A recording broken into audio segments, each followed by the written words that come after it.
Do you ever feel unheard, unrecognized, or just generally unimportant to the people who you think should probably care the most?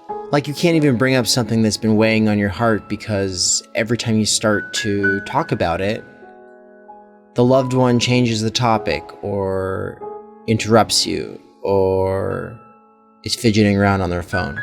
Maybe you blame yourself or you start to suspect that they don't really care. You tell yourself, real loved ones listen. This loved one doesn't listen? So is this loved one even a loved one? Your frustration is real, and the stress on your relationship that you feel is also real, but the problem isn't necessarily that they don't care.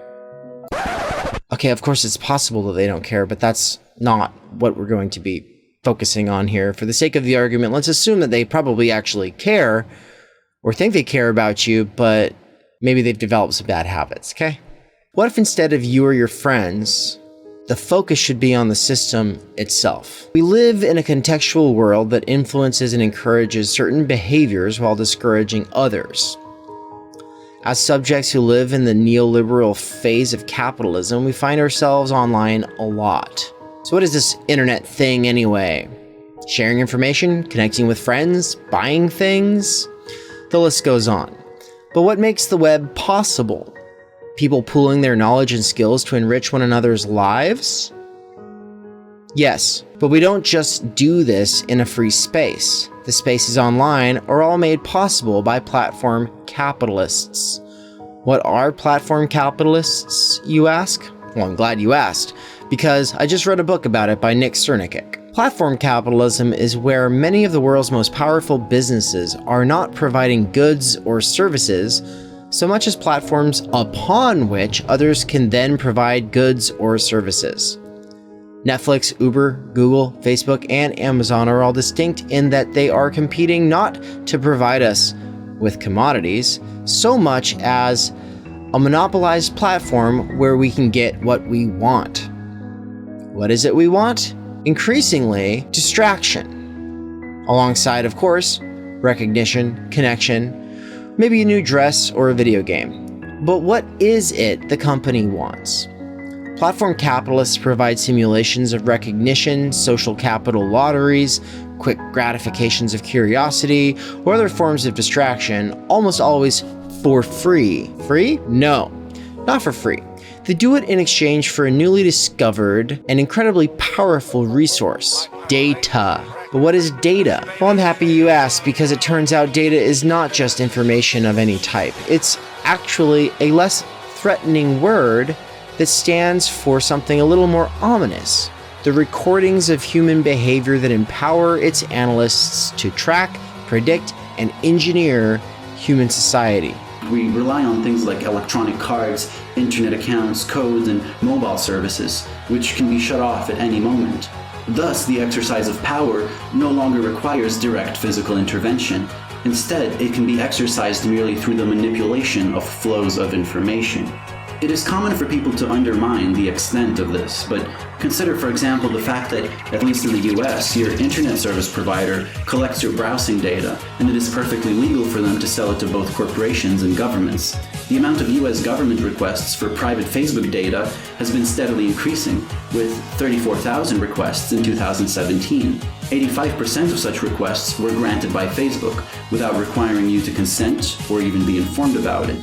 Microsoft, Google, and Apple also all send data about their users to the government, each granting more than half of government requests for such data. And it's not confined to social media either. As shown by the example of the Golden State Killer, if you have relatives who have used DNA testing... We trade our patterns of behavior in exchange for access to the web. It's kind of like living in a surveillance state, except we're less fearful because it's really just so companies can target us with their marketing. Google sells the data to businesses that sell what you want. What's so harmful about that? Most of what we seek online is to fill a void that the web is unable to really fulfill. We go to the web to find ourselves, but instead we are sold identities through identification with products and icons. Peter Coffin is undoubtedly the best resource for learning about how this commodity identification cultivation thing works. We also go to the web for confirmation of our biases or distraction. We are sold distraction from boredom, depression, anxiety, loneliness, and the ever-present and inescapable possibility of our own demise. If attention is currency in the marketplace of ideas, then what do we purchase with it? Distraction and identification. What we experience as attention is valuable to companies insofar as it allows them to record our behavior. We're basically always being surveyed, and the answer to these surveys are worth a lot to tech companies. But all these different companies want our attention, which means they have to compete. The most powerful companies have literally been hiring the most educated and sophisticated psychologists to figure out ways to manipulate us, to lure us in, and to get us addicted to their content or services.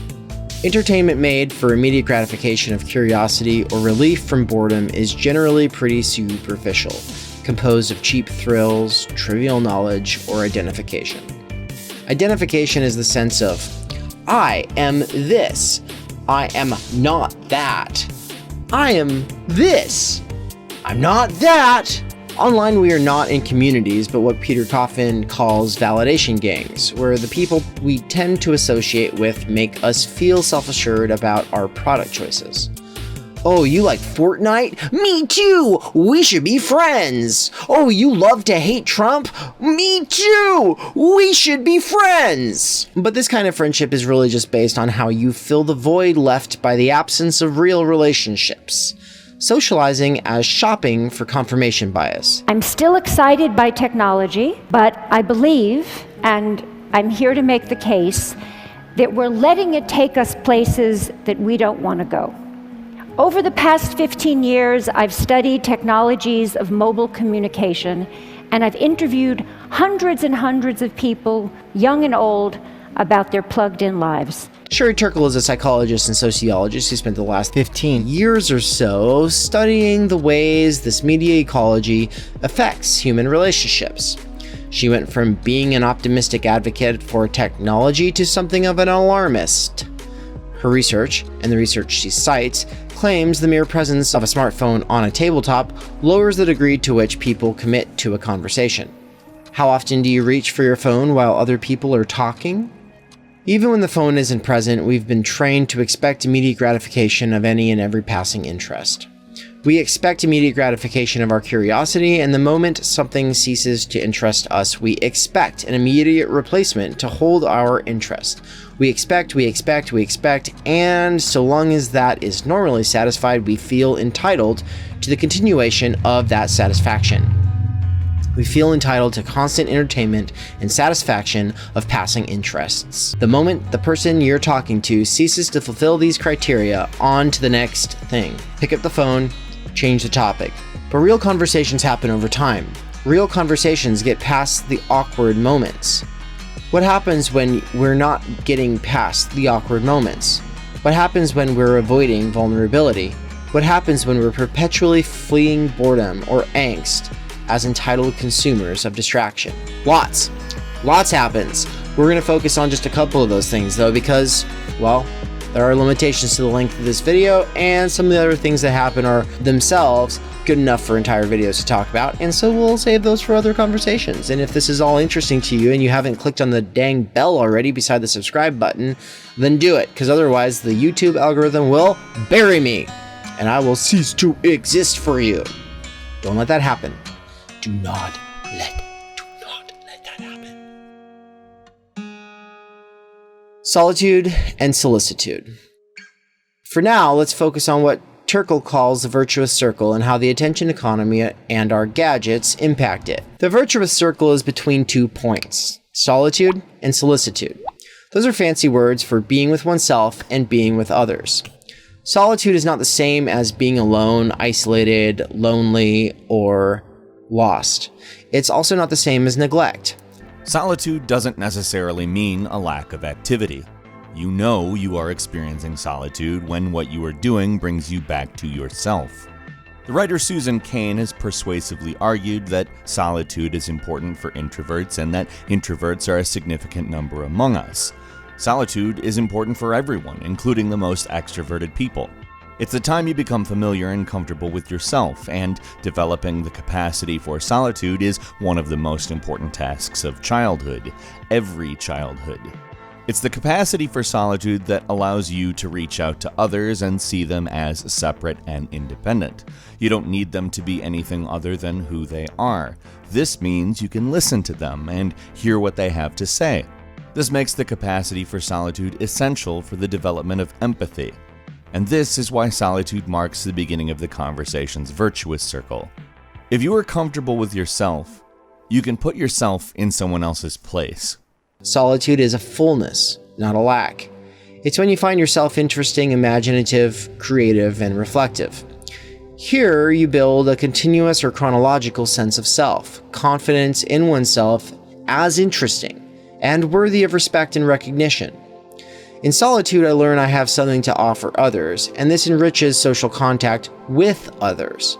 Solitude thus feeds solicitude, which then feeds solitude with new experiences to reflect upon, digest, and synthesize.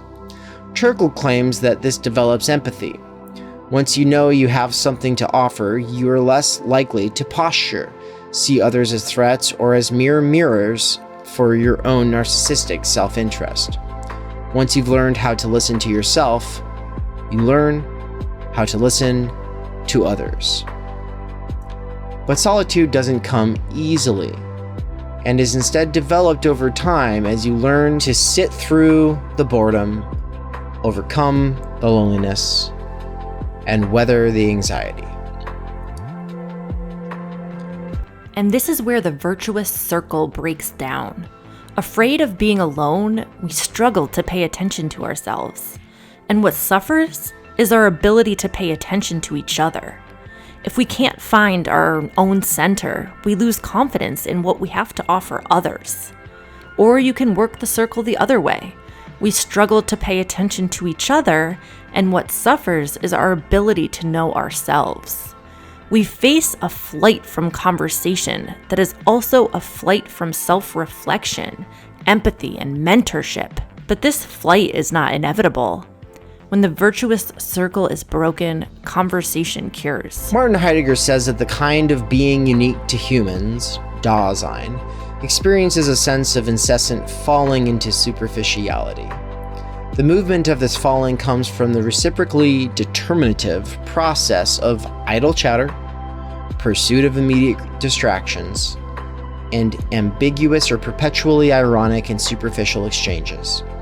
For Heidegger, humans flee into this falling motion to distract oneself from the existential sense of dread imposed by subconscious death anxiety. Death anxiety for Heidegger has to do with the possible impossibility of the things we care about. Fleeing into the falling of theyness is a way of playing it safe. Instead of committing to something, we float along listlessly. Maybe existential death is the basis of a sense of anxiety or boredom when we're alone, or maybe that's repressed sexuality, stifled will to power, or something else.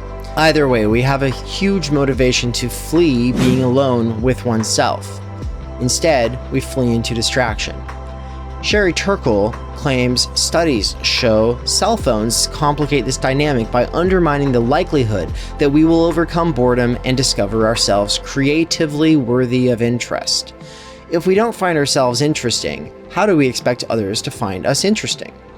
Distraction from boredom and loneliness leads to boredom with others too. Without patience and perseverance in cultivating a deeper sense of self, empathy itself is undermined. Instead of learning how deep we can go with ourselves or our passions, we spend our time living on the surface. If we stay on the surface all the time, the surface of representation and spectacle, we are unable to imagine the depths of difference lived in others. And really quick, I just need to make a note to say, for Turkle, as well as the way I'm using this, obviously this virtuous circle between solitude and solicitude, being with oneself and being with others, is not something where it's like, oh, now you've achieved solitude and now you are an authentic individual who can then enter the social and always have something to contribute. It doesn't work that way. It's an ongoing, iterative process that one must develop habits around. So it's never over. I don't have any examples that come to mind of someone who's like mastered this. This is just a thing. And you can be better at it or worse. And different people's struggles regarding this will be different. Different people's challenges within this dynamic will be different. More intense or less. Kind of depends.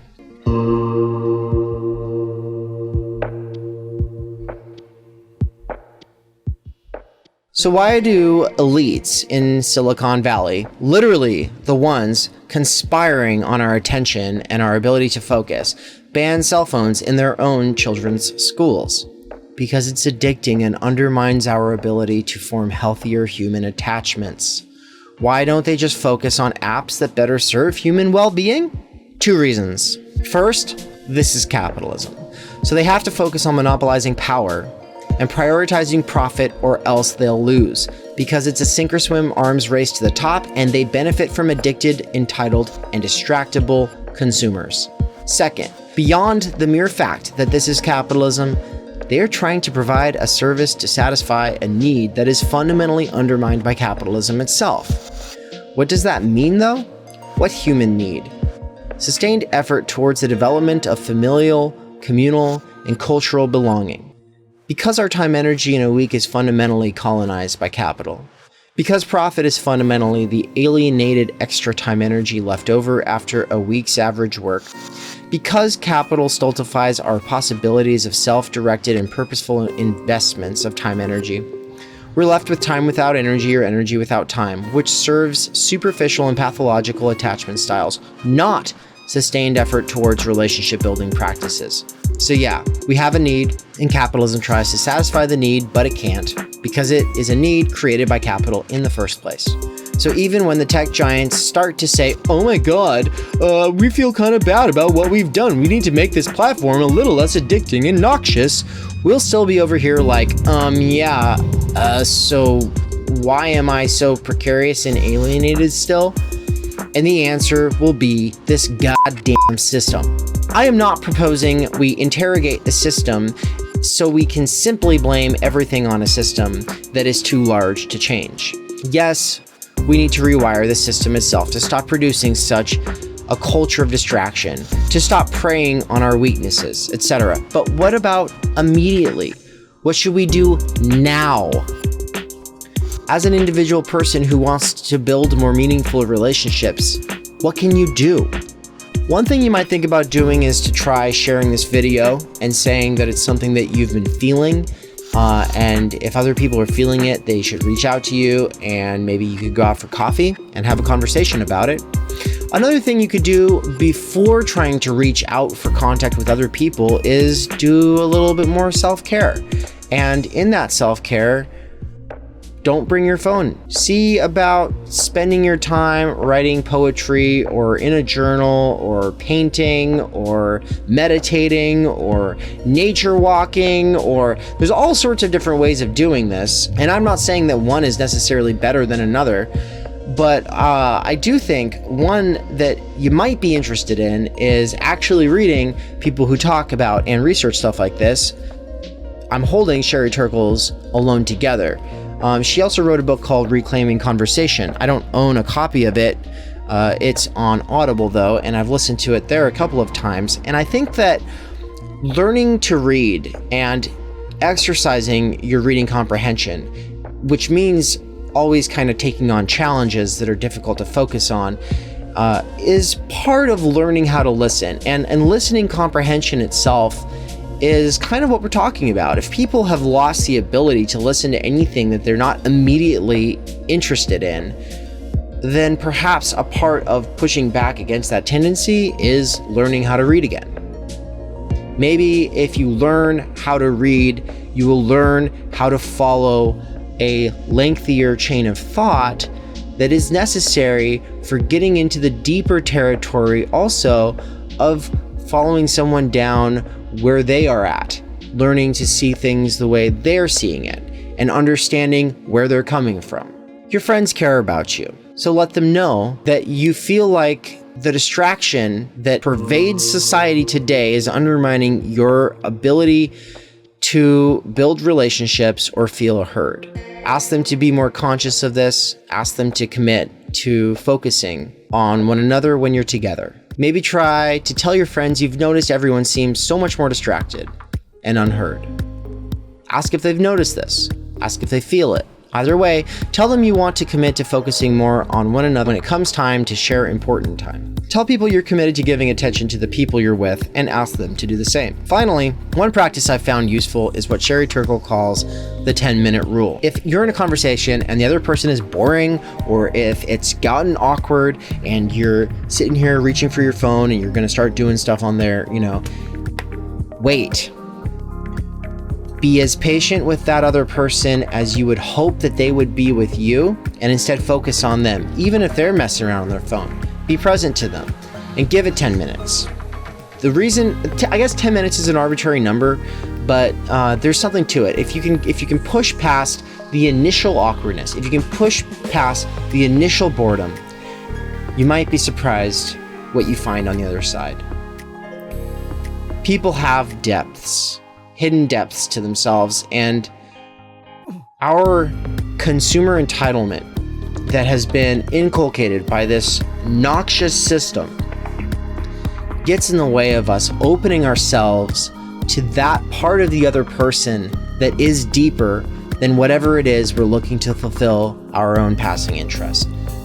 Take a chill pill, breathe a little bit, see what they say, and hope that they'll do the same for you. And if they don't, ask them to. And then if they don't, well, maybe try a bit more. And if it's getting to the point where they're just not able to, maybe they spend too much time online. Maybe they spend too much time self-absorbed. Maybe you're a friend with a narcissist. Who knows? I think we're all a bit narcissistic nowadays. I know that I am. The thing is I work towards pushing back against these tendencies.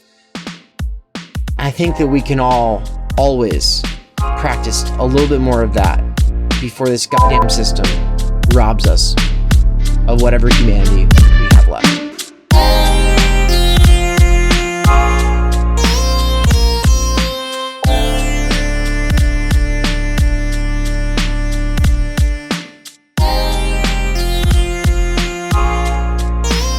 If you love content like this, make sure to thank somebody who pledges their support on Patreon to artists such as myself, or Matt Blender, or Peter Coffin.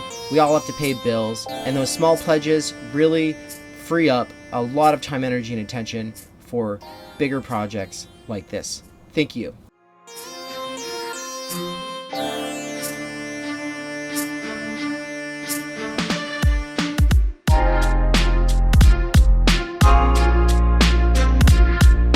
Also, this was not sponsored by Audible. I just love Audible, and you should listen to Sherry Turkle's books because your listening comprehension is as important as your reading comprehension.